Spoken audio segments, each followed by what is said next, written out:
One thing I wanted to ask Rob about, because he's talking about inconsistencies in statements, and I watched that Nancy Grace interview, Rob, with Katie and Chris Proudfoot pretty closely. And um Chris Proudfoot at one point, when he's asked about going to Memphis, because I think at one point they did do that, um, he offered information. I brought this up on the show before, but it's just kind of stuck in my brain. He says to Nancy, "Well, Nancy, there's no way I could have done it. Something along these lines. It's a 3 hour and 37 minutes door to door." And he said exactly. It was almost like an alibi. It was almost like, "Hey, I couldn't have done this because look, it's 3 hours. It wasn't 3 hours and 35 minutes. It wasn't 3 hours and 30. It's 3 hours and 37 minutes." Curious if you picked up on that, what you made of it. If I could show you my notes from that interview, I'm like 3 hours and 37 minutes, not 3.5 hours. Like, did you like it? Again, when you look at people when they're lying and telling stories and making things up, what you remember and such, like the 337 was just one of those things that just caught my attention, to do that and to understand that. And it was one of those that I said, someone who's making an alibi thinks that, oh, if I give really good detail, they'll believe me, type of thing, because they read that in, one of those books about, undercovering lies and such. But that amount of detail, but then again, he doesn't remember what the son was lying about when he whipped him with the belt, but he remembers the 337. So it goes in and out. They remember certain things when they want to, and they don't remember certain things when they don't want to.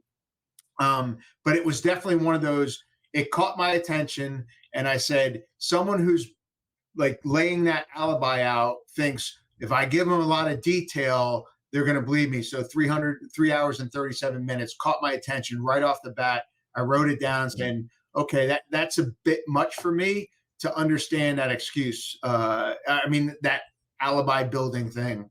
But it, again, you go into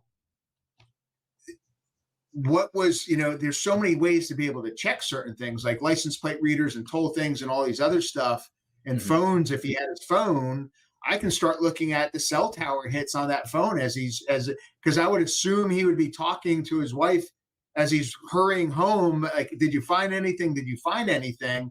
But also in that interview, he did say he was going back to Memphis for work. And it was a really odd, like, he didn't explain it well. He's like, yeah, I got to get back to work.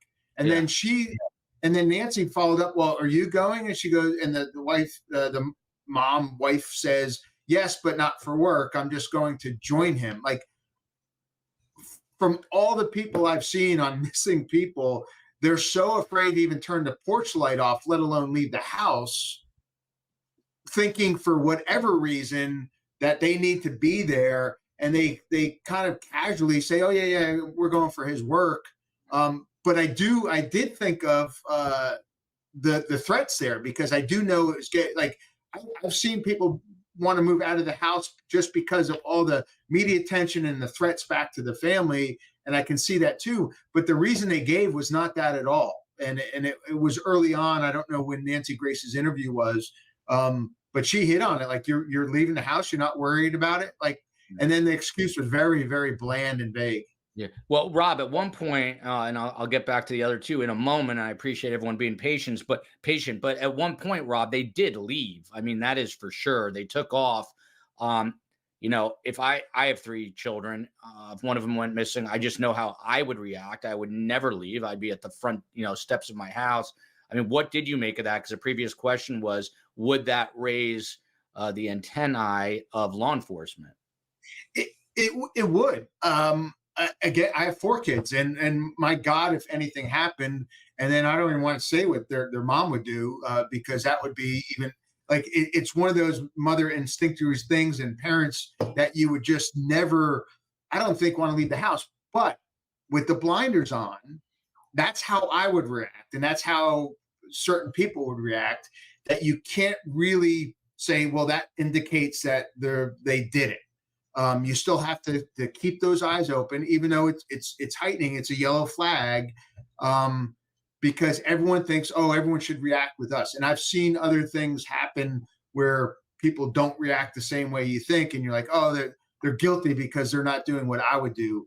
And as a seasoned investigator, you really learn to put that down, say it's a yellow flag, it's definitely not right, I need to check this, but not saying, oh, they're guilty, and then you focus totally on them. So many ways this investigation could still go. Shoshana here, love that name, by the way. Heather, were Sebastian's clothes that he wore to, I think it was BJ's, found at the home? Do we know? I actually saw that question and I texted the other PI because she's worked it longer and I wasn't sure that question or the answer to that question. She said that we have not received confirmation of that, that Seth has asked law enforcement and they have not confirmed to him.